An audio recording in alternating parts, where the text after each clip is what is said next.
noite. Bom, vocês já perceberam, tanto na ministração de domingo, enfim, eu sou bem enérgico, né? Eu não gosto de silêncio. Eu gosto de saber que tem gente viva aqui comigo. Então tem gente viva aí? Amém? Glória a Deus por isso. Deixa eu pegar minha... O pessoal acha que só porque a gente tem uma certa experiência, né, de subir todo domingo ali, não fica nervoso, mas se fica nervoso não pelo fato de estar na frente de vocês, mas porque toda vez que a gente vem aqui na frente, a gente tem a ciência que nós estamos na presença de Jesus.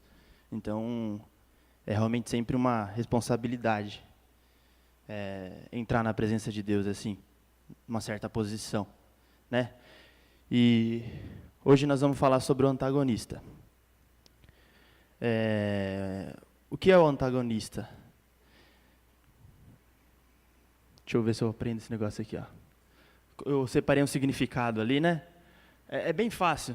É aquela pessoa, resumidamente, que vai contra aquilo que está sendo pregado, contra o que o líder acha. Sabe aquela pessoa do contra? Esse é o antagonista, né?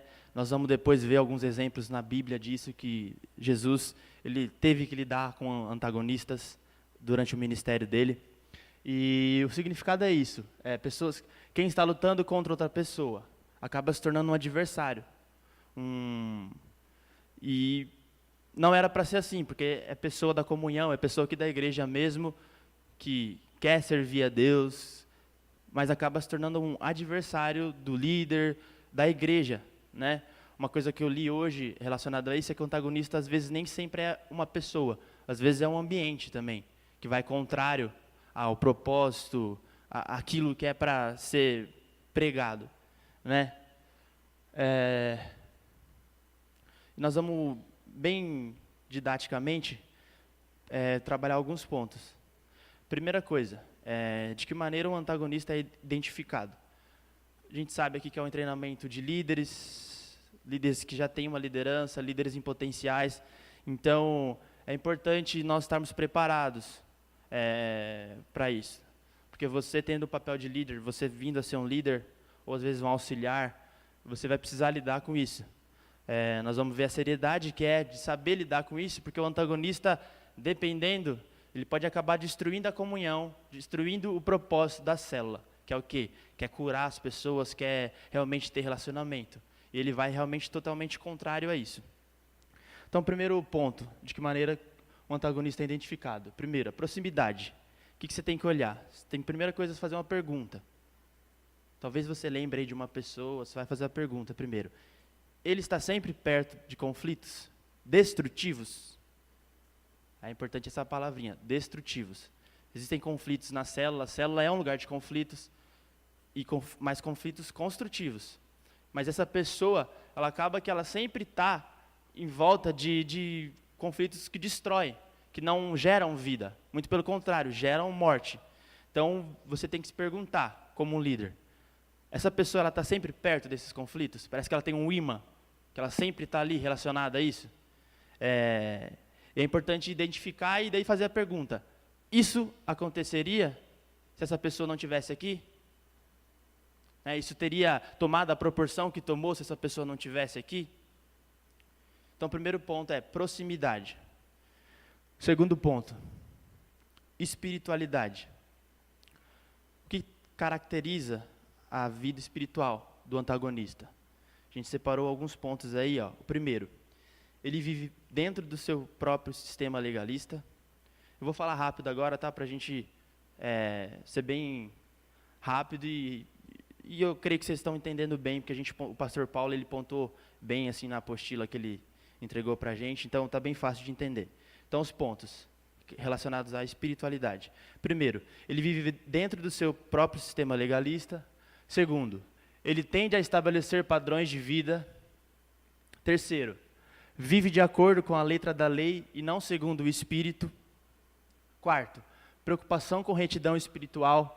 Utiliza rótulos e as palavras corretas. Ou seja, ele está preocupado com a imagem dele, né? De passar uma imagem espiritual, assim. Eu sei que a letra está pequena, tá, pessoal? Eu errei nisso, eu fiz o slide com uma letra pequena, vocês me perdoem. tá? Mas depois, se vocês quiserem, eu vou disponibilizar os slides, eu mando lá no grupo do WhatsApp, até imprimo para quem não tiver WhatsApp, tá? Depois para ficar bem fácil. O quinto ponto, tende a ter uma visão literal da vida e da Bíblia. O sexto, enxerga tudo em termos de preto e branco. E sétimo, usa a Bíblia para provocar discussões. Ou seja, se você é uma pessoa que você lê a Bíblia, você agora, aprendendo esses pontos, você vai ligar que muitas das pessoas que confrontaram Jesus eram essas, antagonistas. Pessoas que estavam preocupadas com a imagem, e a partir do momento que apareceu um homem confrontando a imagem deles, eles se sentiram ofendidos. Então, eles investiram em tentar destruir, né, Jesus. O terceiro ponto agora, comportamento grupal. Como ele se relaciona com o grupo? Como é a convivência dele com o resto do grupo, da célula? E aí nós separamos mais alguns subpontos, digamos assim. Ele coloca-se como autoridade dentro do grupo, ou seja, ele quer porque quer exercer uma autoridade, mesmo não sendo delegado a autoridade a ele quer, porque existe nele um desejo por poder mesmo. Então, ele quer porque quer ter autoridade, demonstrar autoridade. Segundo ponto, procura controlar os assuntos. Terceiro, domina a discussão e o tempo de compartilhamento, ou seja, é aquela pessoa que ela quer porque quer falar, mas não de maneira saudável. Ela quer porque quer realmente aparecer. Ela quer aparecer assim, ela quer demonstrar a imagem dela, eu sou o cara, manda para mim que eu respondo tudo. O líder nem terminou de perguntar, não, eu sei. Então, assim, é realmente uma pessoa que está preocupada mais com a imagem exterior do que o interior. O quarto desse ponto do comportamento grupal. Ela faz exigências absurdas dos outros e do grupo, ou seja, ela acaba jogando uma responsabilidade para a célula que não é da célula. A célula, ela está ali, não é para suprir necessidade do que as pessoas acham que é certo e que é errado. A célula está ali para fazer o que é certo e o que é errado perante Deus, perante a Bíblia. Mas essa pessoa, ela quer porque quer que a célula ela supra a necessidade dela, que ela acha que é certo. Ela acha que ela tem que ser tratada assim, ela acha que ela tem que ser vista assim, e ela cobra isso dos outros, do pessoal do grupo. Quinto ponto desse, tende a atacar a pessoa ou o desempenho dos outros, ou seja, a partir do momento que aparece alguém que pode ser que seja um pouquinho melhor que ela já fica, epa, eu tenho que acabar com esse cara, ou com essa mulher. Então, deixa eu dar bem sutilmente, né? E começa a atacar assim, mandar umas indiretas, enfim, realmente quer destruir. O sexto ponto, arrasa com os outros ao invés de edificá-los. Não é uma pessoa, como eu tenho falado aqui, e eu acho que eu estou falando rápido, se eu estiver falando rápido, vocês podem fala um pouquinho mais devagar. É de família, tá? O Reginaldo tá aí, ele é ocupado, depois vocês briguem com ele. Ela realmente não está preocupada em edificar as pessoas. Pelo contrário, ela quer porque quer, assim, é uma pessoa egoísta. Ela não está pensando no bem do próximo. Ela não está levando a sério o amar ao próximo como você mesmo.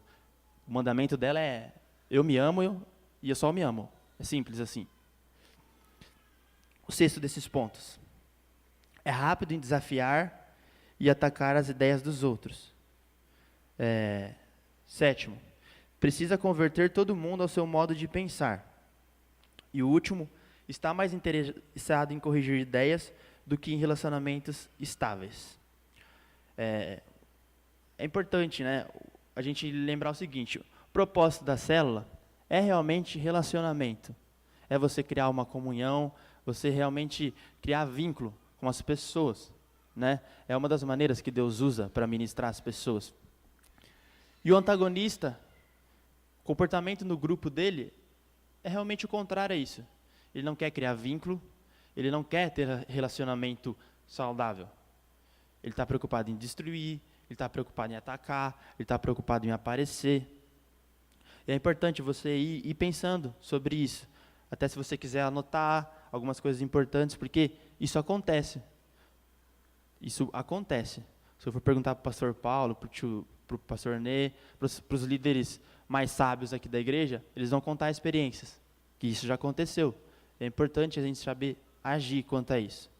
Porque muitas vezes, e na maioria das vezes, né, a saúde do grupo, dos grupos pequenos, está relacionado com a sabedoria e o discernimento do líder, em saber agir nas determinadas situações.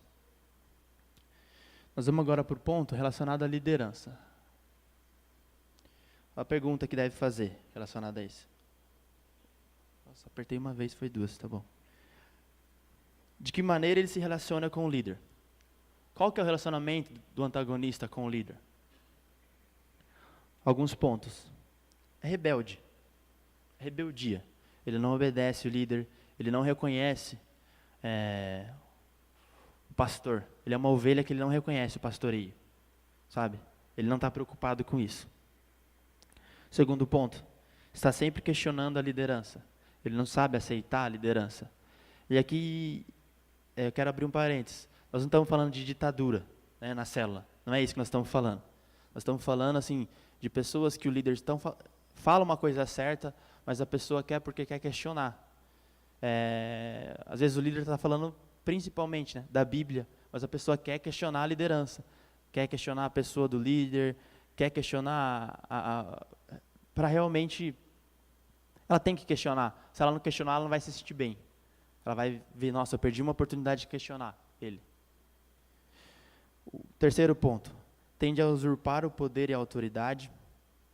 O quarto ponto, arrasa com o líder, muitas vezes pelas costas, ou seja, fofoqueiro e normalmente fofoca mentirosa. Acaba mentindo para atacar mesmo o líder. E o último ponto desse da liderança, necessidade de controlar a reunião e a agenda. Ou seja, como a gente falou aqui, ele quer que tudo rode em torno dele. Se ele pode, vamos fazer. Se ele não pode, vamos marcar no dia que ele pode. Só isso. E os outros estão nem aí, eles não são importantes para ele. O último ponto dessa primeira parte é a relação pessoal. Qual é a sua atitude pessoal básica? Ou seja, qual a atitude pessoal básica do antagonista? Ele, muitas vezes, ele não demonstra fraqueza, não porque ele não tenha, mas é porque ele vê mesmo que se ele mostrar isso, é uma brecha que ele vai dar para as pessoas contra ele. Segundo ponto, ele tem uma natureza crítica, ou seja, é de natureza. Ele é uma pessoa crítica. Às vezes está tudo ocorrendo bem. A célula foi tudo certinho. Mas daí esquentou um pouquinho o clima, não tem um ar-condicionado, ele vai reclamar daquilo. Porque ele tem que criticar alguma coisa. E muitas vezes são coisas assim, coisas fúteis, coisas que não são da maior importância, mas ele tem porque tem que criticar. O terceiro ponto, ele está ocupado consigo mesmo, como eu já falei, ele é egoísta. O quarto, espírito agitado em vez de ser um pacificador. Ele não está preocupado com a paz, ele está preocupado com a guerra, né? Que vai contrário à palavra de Deus, né? Deus é um Deus de paz. Se eu amo Deus, se eu sigo Jesus, eu sei o momento certo de ter paz e de ter guerra. A minha guerra é contra as coisas do inimigo, não contra as pessoas. Mas essa pessoa, ela quer porque quer fazer guerra. Ela não está preocupada com a paz interior dos outros, com a paz no ambiente. Ela quer porque quer um ambiente de guerra. Ela quer ver as pessoas se atacando, ela quer atacar as pessoas, ela quer ver realmente, ela não quer ver uma pessoa se aproximando da outra, criando amizade, saindo ali, outro saindo aqui. Ela quer porque quer destruir tudo isso. Um outro ponto é a falta de confiança, né? Ela não tem confiança nela mesma. Então, por isso que ela ataca as pessoas, para se sentir superior. Porque se for confiar nela mesma, ela não tem essa confiança necessária. Julga a si mesmo e aos outros. Ela não está preocupada com os erros dela. Ela quer porque quer julgar os outros. E o último ponto, precisa saber tudo o que está acontecendo. Ou seja, é a Sônia Abrão, né? Programa de fofoca lá, ela quer porque quer saber tudo. né? Mas a gente não precisa ir longe, não. Às vezes até a gente pode ser que tenhamos tido uma atitude dessa, né? De querer saber tudo, essas coisas assim. Nós temos que ficar ligados. Hoje em dia é muito fácil ser levado por Instagram, Facebook. Então, acontece alguma coisa, você tem que estar por dentro, né? Vamos ser sinceros? Quem aqui é curioso? Não, eu vou dar outra chance, vai. Não, é sério, peraí. Quem aqui é curioso? Então, todo mundo é curioso. Curiosidade, ela não é pecado, né? Mas ela não pode controlar a sua vida. O que nós estamos falando aqui do antagonista é que isso controla. Ele quer porque quer saber tudo. Se tem alguém ali, uma irmãzinha pedindo oração aqui no final do culto, ela vai ali. Ela quer porque quer escutar. Mas não para orar pela pessoa. É para saber da vida da pessoa. Porque ela quer saber o que está acontecendo. Se está em pecado, se está confessando um pecado para o pastor Paulo, pastor Ney ali, ou para o líder, enfim. Né? Então a gente mesmo tem que ficar ligado, ter umas atitudes dessa. Agora nós vamos passar para o ponto, principais sinais de aviso dos antagonistas. Isso vai ajudar você a perceber quando o antagonista está chegando perto da sua célula.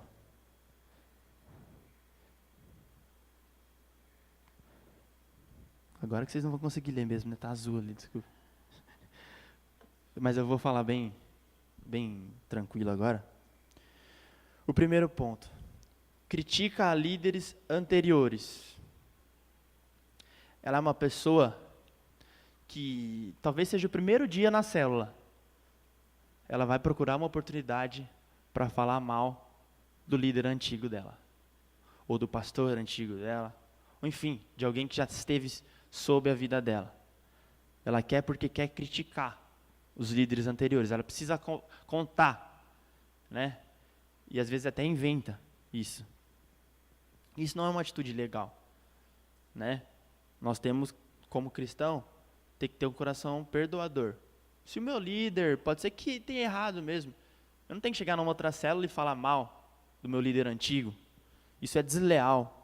Isso não é o que Deus ensina, não é o que Deus espera da gente como cristão. Porque isso gera burburinho, isso não gera um ambiente saudável. Traz peso para o ambiente da célula. E peso no ambiente da célula não é o que nós queremos. Realmente, a gente tem que viver a célula na liberdade do Espírito. Então, o Espírito Santo, ele realmente é livre, ele tem que ser livre. Então, essas coisas que acontecem de crítica a líderes anteriores não devem acontecer. O segundo ponto. O nome que foi dado é meu chapa. O que é meu chapa? Vou explicar, bem fácil. Essa pessoa ela se aproxima do líder, se demonstrando ser prestativo, querendo servir, mas no fundo a intenção dela é dar o golpe no líder, passar rasteira. Ou seja, ela vai se aproximar do líder. Durante algum tempo ela vai se demonstrar prestativa, vai fazer as coisas, mas na hora que ela tiver a oportunidade, ela vai começar a confrontar o líder. Ela vai começar a criticar o líder. Ou seja, ela vai fazer o que ela mais gosta de fazer, que é conflito. Ela quer conflito. Começa na paz, mas termina na guerra. O quarto desse ponto. A síndrome dos outros estão dizendo que... É bem fácil essa daqui, ó. O antagonista é o terceiro, né? Terceiro ponto. Tá certo. Obrigado, mãe. O terceiro ponto. A síndrome dos outros estão dizendo que... O que é? Como que funciona? O antagonista, ele se preocupa... Olha isso. Ele se preocupa em inventar história. Para fofocar. Para chegar no líder e falar, ó... O pessoal está dizendo aí que a pregação não está sendo boa, não. Já escutei umas 5, 10 pessoas falando isso. Não, tem que mudar. Aí o líder vai lá, tá bom. Quem que é a pessoa? Quem que são essas pessoas que eu quero conversar com elas? Não posso falar nome. Mas ela não pode falar nome, não é porque ela é uma pessoa que guarda segredo, ela guarda sigilo. É porque esses nomes não existem. Não existe isso. Ela quer porque quer inventar. Ela inventa que as pessoas estão falando por trás do líder para realmente... inventar uma falsa base do que ela vai falar para o líder, do absurdo que ela vai falar para o líder. Líder, para realmente inventar uma falsa base do que ela vai falar para o líder, do absurdo que ela vai falar para o líder. E o quarto desse ponto, dessa parte, o histórico, não temos que ficar fuçando no passado das pessoas, não é isso que nós vamos falar aqui. Mas nós precisamos saber quais fatores levaram a pessoa a sair da igreja antiga dela. Quais fatores levaram a pessoa a sair da célula antiga dela.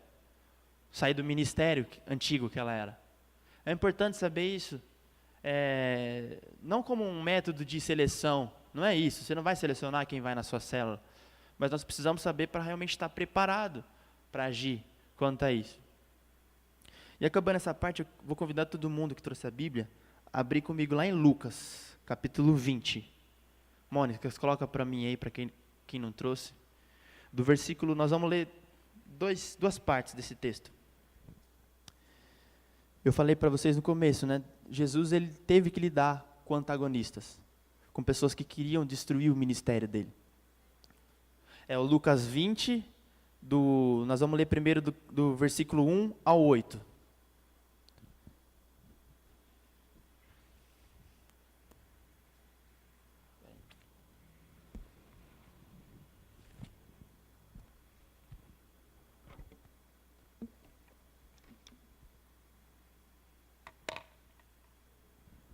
Eu vou ler, vocês vão acompanhando aí. Todo mundo achou? Todo mundo achou? Diz amém. Ah, glória a Deus. Mas foi fraco ainda. Todo mundo achou? Amém? Amém. Eu vou ler essa primeira parte. Certo dia, quando Jesus estava ensinando o povo no templo e pregando as boas novas, chegaram a ele os chefes dos sacerdotes, os mestres da lei e os líderes religiosos. E lhe perguntaram: com que autoridade estás fazendo estas coisas? Quem te deu essa autoridade? Ele respondeu: eu também lhes farei uma pergunta. Digam-me, o batismo de João era do céu ou dos homens? Eles discutiam entre si, dizendo: se dissermos do céu, ele perguntará: então por que vocês não creram nele? Mas se dissermos dos homens, todo o povo nos apedrejará, porque convencidos estão de que João era um profeta. Por isso responderam: não sabemos de onde era.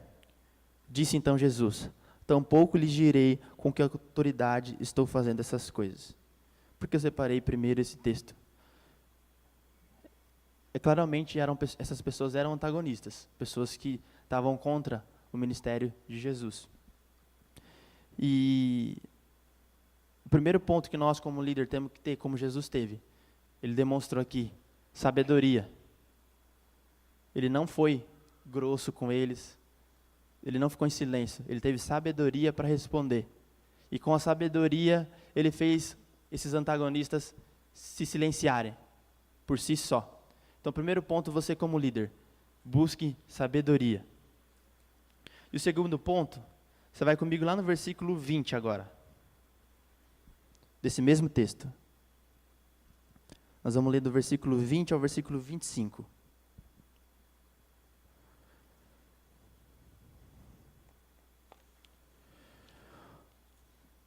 Eu vou começar. Pondo-se a vigiá-lo, eles mandaram espiões que se fingiam justos para apanhar Jesus em alguma coisa que ele dissesse, de forma que o pudessem entregar ao poder e à autoridade do governador. Assim, os espiões lhe perguntaram: mestre, sabemos que falas e ensinas o que é correto, e que não mostras parcialidade, mas ensina o caminho de Deus conforme a verdade. É certo pagar imposto a César ou não? Ele percebeu a astúcia deles e lhes disse: mostrem-me um denário. De quem é a imagem e a inscrição que há nele? Eles responderam: de César. Ele lhes disse: portanto, deem a César o que é de César, e a Deus o que é de Deus. O segundo ponto que Jesus demonstra aqui para lidar com o antagonista: discernimento. Ele discerniu que a intenção do coração deles, aquela pergunta não tinha uma intenção boa vinda deles. Eles queriam realmente pregar uma pegadinha com Jesus. Mas, na verdade, daí, com discernimento, Jesus respondeu e virou o jogo. Quem acabou fazendo uma pegadinha com eles foi Jesus, né, de responder e mais uma vez silenciou eles. Então, primeiro ponto, sabedoria. Segundo ponto, discernimento. Nós precisamos buscar isso como líder. Nós não podemos ser líderes que não buscam sabedoria, que não buscam discernimento. Porque nós precisamos nos antecipar dessas coisas assim e saber lidar com as situações. Nós estamos caminhando para o final já. E a última parte vai ser o que o líder de grupo deve fazer com o antagonista. Que você é um líder, que você é um auxiliar, como você deve agir quando você se deparar com uma pessoa como essa. Primeiro ponto, antecipe-se ao antagonista. O que é isso? É o que nós estamos fazendo aqui. Nós estamos aprendendo o que é o antagonista, nós estamos nos preparando e adquirindo sabedoria sobre esse tema, para quando aparecer um, nós já vamos estar preparados. Falar, você é aquele lá que o Pedro falou aquele dia na igreja. Eu estou preparado. Então é isso, antecipe-se ao antagonista. E um ponto importante de você antecipar e você saber é que a partir do momento que você tem a sabedoria e o discernimento de saber quem que é, você ter o cuidado de não deixar aquela pessoa mergulhar no grupo de cabeça. Por quê? Se ele se envolver muito, se você deixar como um líder, ele se envolver muito, você vai ter sérios problemas. O segundo, não rotule o antagonista. Uma vez que talvez você demore para descobrir o antagonista, e a hora que você descobriu foi tarde demais, ele já está ali no grupo. Você não vai chegar nele e falar, você é um antagonista, sai daqui, não quero você. Não é assim. Você não vai rotular. Mas, quando ele tiver uma atitude destrutiva, quando ele agir conforme o que ele a sua responsabilidade como um líder é de chegar nessa pessoa e comentar sobre aquela atitude dela. Falar, você não teve uma atitude legal, essa não é uma atitude que a gente prega para termos nos grupos pequenos. Isso pode ser que tenha gerado coisas na mente das pessoas, não gerou vida, não gerou comunhão. Então, eu vou te pedir como líder para você não fazer mais isso. É você ter atitudes assim, de você ter a coragem e a ousadia mesmo de conversar com essa pessoa. Porque, lembre-se, o pastor daquele rebanho é você. Aquelas ovelhas pertencem a você. E como o pastor falou no começo, né, o antagonista é conhecido como lobo. Se você deixar o lobo entrar no rebanho, o que ele vai fazer? Vai virar uma ovelha? Não vai. É na natureza dele, ele vai comer as ovelhas. A hora que você vê, fala, cadê as minhas ovelhas? E o lobo vai estar gordo. Entendeu? O terceiro, haja logo. Não fique enchendo linguiça quando você for falar com ele. É ser direto no ponto. Você vai chegar e falar, você fez isso, isso não é legal, isso vai contra o que a nossa igreja prega, e nós queremos que você mude isso. Nós não vamos permitir que isso aconteça. No meu grupo, aqui existe ordem, a gente pensa assim, nós não vamos permitir que isso aconteça. É ser direto ao ponto. A gente, como líder, nós temos muito medo de chegar nas pessoas e ser direto ao ponto. Estou mentindo? Porque a gente fica pensando, a pessoa vai ficar magoada, essas coisas. Mas lembre-se, se a pessoa for uma pessoa realmente que queira, que tenha boas intenções, por mais que no primeiro momento ela se sinta um pouco ofendida, enfim, depois isso vai gerar crescimento nela, e vai gerar mudança, né? Então, o confronto é importante, né? Eu gosto muito de uma frase que ferro que afia ferro. Pessoas afiam pessoas. Nós precisamos confrontá-las para elas crescerem. Se elas não crescerem, a nossa parte nós fizemos como líderes. Então, nós não podemos ser negligentes pensando no bem-estar das pessoas. Nós temos, o papel de líder é um papel sério e cabe a nós realmente sermos também líderes sérios, comprometidos mais com a palavra de Deus e com a liderança da igreja do que com as pessoas. Quarto ponto, exerça a liderança forte. nós não podemos ter medo de ser líderes, de sermos líderes dominantes. E ser líder dominante não quer dizer que você vai converter todas aquelas pessoas para você, não é isso. O líder principal é Deus, você está sendo um canal ali. Mas as pessoas têm que saber que ali existe uma autoridade. Elas têm que olhar para você e ver e falar, ó, eu sei que ele é o líder, eu sei que a Marinha é a líder da célula dela. Então, eu sei que ela é responsável, então se ela falar alguma coisa, eu tenho que respeitá-la. Então, exerça uma liderança forte, não tenha medo disso. O quinto, proteja o grupo. E aqui daí já é uma atitude mais radical. Se necessário for, você vai ter que pedir para essa pessoa não aparecer mais no grupo. É uma atitude radical, né? Mas é necessária. É bem necessária. Nós não podemos comprometer todo o rebanho por causa de uma pessoa. E aí eu gosto de uma frase que eu estava na igreja do meu tio e numa das pregações um presbítero falou: pessoas problemáticas, pessoas com problemas nós temos que ajudar. Pessoas problemáticas, não. Quer dizer que nós temos que fechar a porta? Não, não é isso. Nós temos que ter discernimento para saber quais são as duas. Pessoas com problemas, elas querem ajuda. Pessoas problemáticas, elas não querem. Elas não aceitam a ajuda, elas não aceitam a sabedoria, elas não aceitam o pastoreio. Elas realmente são problemáticas, e se você for seguir os passos que nós falamos aqui, de puxar o histórico, aquilo não é algo recente, é algo, muitas vezes, que já vem de tempo. Então, ela é uma pessoa problemática. Pessoas problemáticas não fazem bem para a comunhão. E não estou falando aqui que você não tem que amar essa pessoa, não. Ame essa pessoa, ore por ela. Mas se você vê que ao invés de ser uma pessoa com problemas, ela é uma pessoa problemática, tome uma atitude drástica. Porque enquanto essa pessoa problemática está dando trabalho para você, tem outras pessoas com problemas querendo ser pastoreado. Nós não podemos perder tempo com pessoas que não querem ser ajudadas, que não querem mudar de vida. O sexto ponto, e o último, indica a ele um local adequado para tratamento. Você também não vai deixar a pessoa à mercê, não é isso. Mas não se pode fazer muito com uma pessoa problemática se ela não quiser ajuda. Se eu for perguntar aqui, muita gente, até fora do ambiente da igreja, existem pessoas no mundo, que imprudente, tantas nos nossos círculos de amigos, pessoas que não querem ser ajudadas.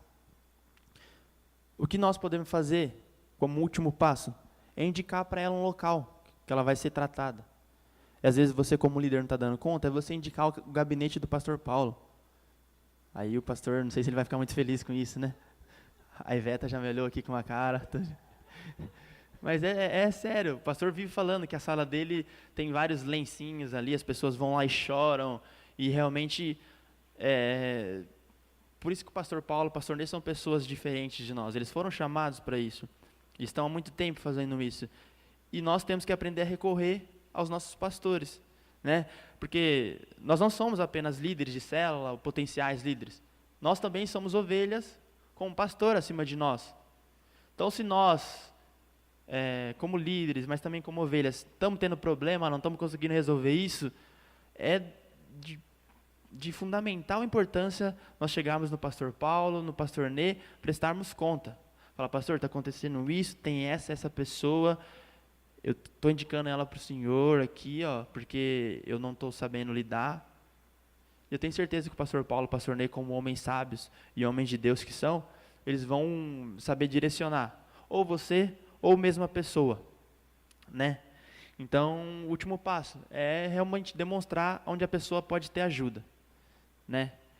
E daí realmente é isso que nós podemos fazer, né? Igual eu falei, a gente faz tudo isso e aí vai da pessoa se ela vai aceitar a ajuda ou não.